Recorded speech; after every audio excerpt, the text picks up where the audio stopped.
Assalamualaikum warahmatullahi wabarakatuh. Perkenalkan, nama saya Dia Widyaningrum, NIM SID1K020065. Saya merupakan mahasiswa program Permata Sakti yang berasal dari Universitas Negeri Semarang. Tujuan saya membuat video ini adalah untuk memenuhi tugas ujian akhir semester mata kuliah Perencanaan Wilayah Pesisir Terpadu di Universitas Negeri Bengkulu. Langsung saja, saya akan menjawab pertanyaan yang pertama, di mana pertanyaannya yaitu, permasalahan apa yang terdapat di wilayah pesisir masing-masing dan bagaimana solusinya? Saya tinggal di Kabupaten Batang, Jawa Tengah, yang berbatasan langsung dengan Laut Jawa.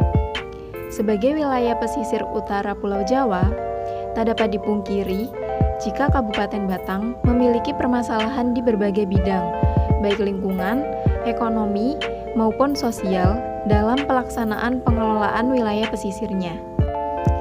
Yang menjadi permasalahan utama adalah kurangnya sarana dan prasarana pengelolaan wilayah pesisir dan adanya ego sektoral antar kelembagaan. Pengelolaan wilayah pesisir yang belum optimal menyebabkan belum terarahnya penataan wilayah pesisir secara berkesinambungan. Hal tersebut muncul karena adanya berbagai permasalahan, diantaranya konflik pemanfaatan ruang, penataan wilayah pesisir yang belum sesuai, serta adanya kebijakan-kebijakan yang bersifat parsial dan sektoral.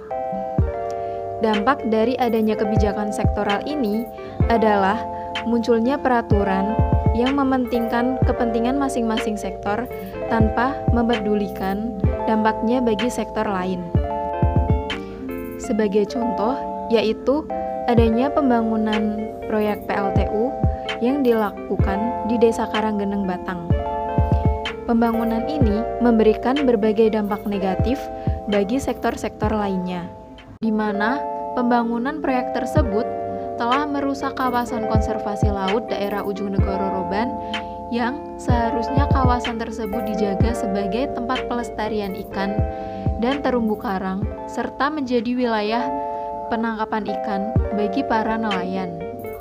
Kemudian, akibat adanya pembangunan PLTU itu, dikeluarkan aturan baru yang merupakan perubahan atas keputusan Bupati Batang nomor 523/23/2005 menjadi keputusan Bupati Batang nomor 523/306/2011 tentang penetapan kawasan konservasi laut daerah Pantai Ujung Negoro Roban di Kabupaten Batang, di mana bisa dilihat bahwa wilayah konservasi digeser dan dipersempit yang ditunjukkan oleh garis putus-putus yang berwarna merah, agar lahan yang digunakan untuk PLTU seolah-olah tidak melanggar peraturan tentang kawasan konservasi.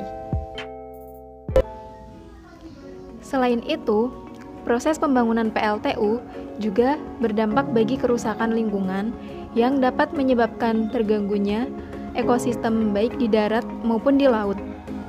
Baru-baru ini, banyak nelayan yang melaporkan jika terdapat lumpur yang tersangkut di jaring mereka dan menyebabkan jaring mereka itu menjadi rusak.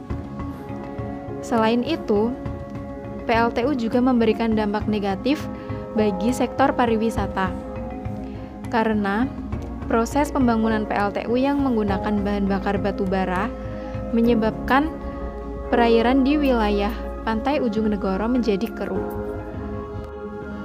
Hal tersebut tentu saja menjadi kendala bagi sektor pariwisata yang ada di Kabupaten Batang.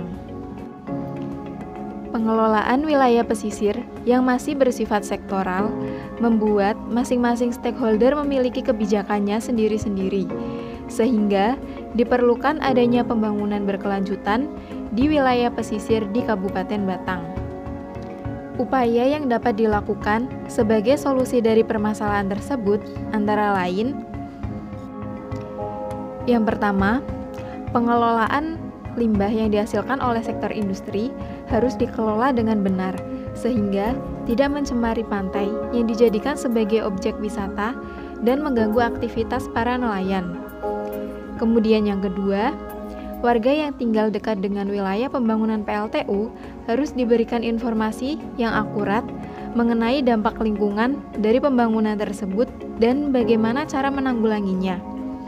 Yang ketiga, perlu adanya ketegasan dari kebijakan yang dikeluarkan oleh pemerintah daerah. Kemudian yang terakhir, hal terpenting yang harus dilakukan adalah pembuatan rencana zonasi yang membagi ruang laut sehingga terwujudnya tujuan konservasi dan tidak terjadi konflik antar sektor-sektor. Kemudian, pertanyaan yang kedua yaitu, dimensi apa yang dapat digunakan agar tercapainya pembangunan wilayah pesisir secara berkelanjutan di daerahmu?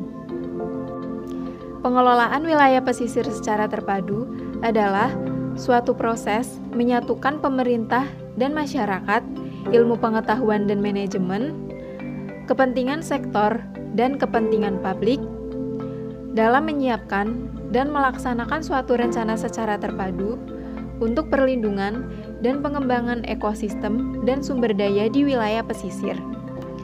Keterpaduan mengandung 3 dimensi. Yang pertama, dimensi sektoral, dimensi bidang ilmu, dan dimensi keterkaitan ekologis. Keterpaduan secara sektoral berarti perlu adanya koordinasi tugas, wewenang, dan tanggung jawab antar sektor atau instansi pemerintah pada tingkat pemerintah tertentu atau horizontal integration, maupun pada tingkat pemerintah dimulai dari tingkat desa, kecamatan, kabupaten, provinsi, sampai ke tingkat pusat atau vertical integration.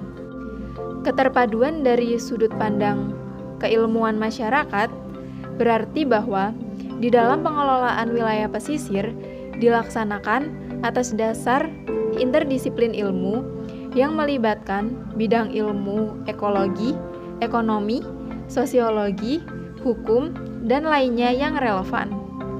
Keterpaduan dilihat dari keterkaitan ekologis disebabkan karena wilayah pesisir merupakan pertemuan yang saling mempengaruhi dari hulu sampai hilir antara wilayah daratan dan wilayah perairan.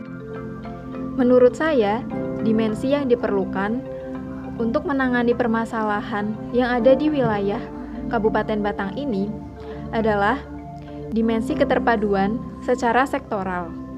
Untuk itu, dibutuhkan komitmen dan peran serta stakeholder di daerah, baik dari tingkat provinsi, kabupaten, kota, maupun desa, untuk bersama-sama secara aktif mengatur dan menjaga pemanfaatan dan pengelolaan sumber daya di wilayah pesisir, serta meminimalkan munculnya konflik kewenangan dan pemanfaatan yang selama ini seringkali muncul di wilayah pesisir. Cukup sekian video dari saya. Mohon maaf apabila ada kesalahan dalam pengucapan kata. Terima kasih. Wassalamualaikum warahmatullahi wabarakatuh.